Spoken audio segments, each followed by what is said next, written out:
Ustadz, gimana saya tahu kalau mau jihad tidak boleh punya utang? Sekarang banyak orang Islam punya utang. Gimana kalau perang? Makanya jangan utang. Jangan utang.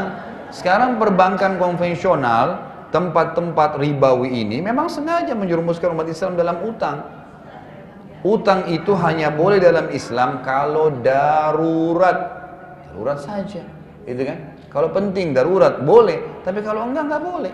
Enggak ada alasan untuk kita harus jadi kita tidak ada kewajiban apa tadi nih, saya sampai lupa. Ya,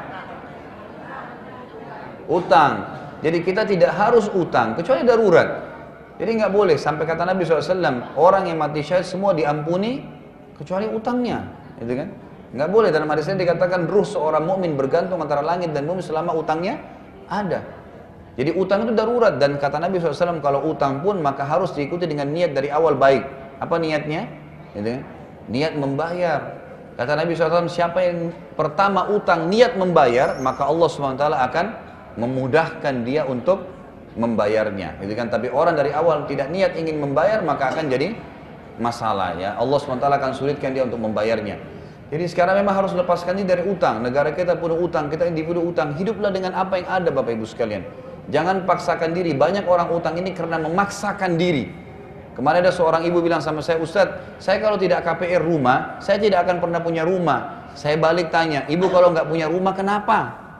Emang nggak bisa ngontrak? Bisa, Ustadz. Baik, ngontrak dulu sampai punya tabungan, punya uang, baru beli rumah cash. Oh, nanti kalau saya meninggal, ya sudah, meninggalkan sudah ada surga. Udah ada nunggu rumah abadi sana. Ngapain paksain diri di dunia?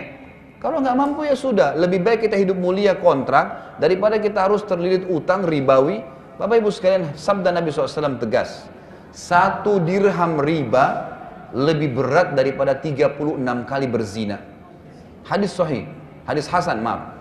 Hadis yang lain dikatakan riba 73 tingkatan. Yang paling rendah seperti seseorang menzinai ibunya sendiri.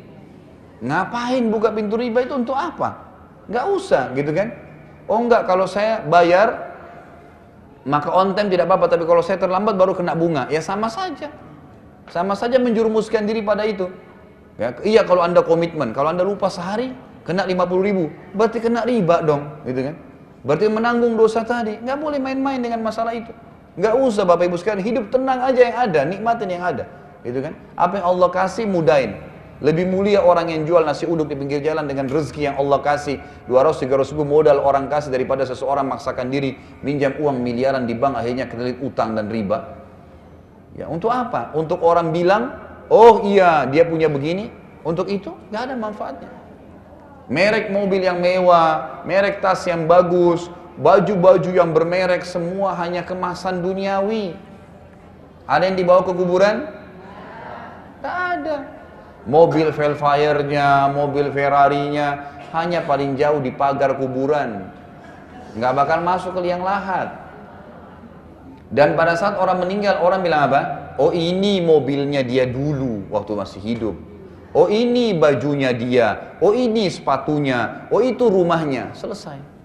Ingat Bapak Ibu sekalian, pada saat orang meninggal dunia, perhatikan firman Allah SWT. Apa yang dia berharap? Apakah dia berharap kembali ke rumahnya yang mewah? Berharap ke mobilnya yang mewah, berharap menemui pasangannya yang gagah atau yang cantik, berharap menemui anak-anaknya? Demi Allah bukan itu. Kata Allah SWT, qala rabbirji'un.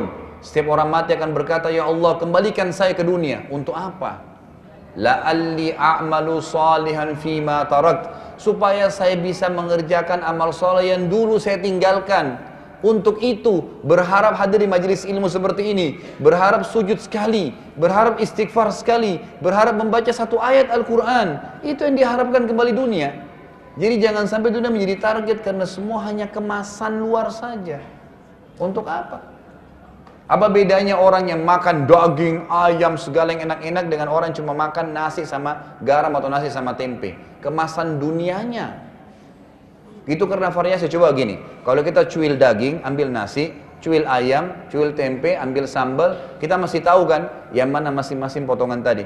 Waktu kita pegang dengan tangan dan dimasukkan di lidah kita masih bisa rasakan di ujung lidah, oh ini potongan ayam, oh ini potongan daging, oh ini sambal, oh ini nasi. Kalau lewat Bapak Ibu sekalian ke tenggorokan kita, masih tahu mana ayam dan mana daging?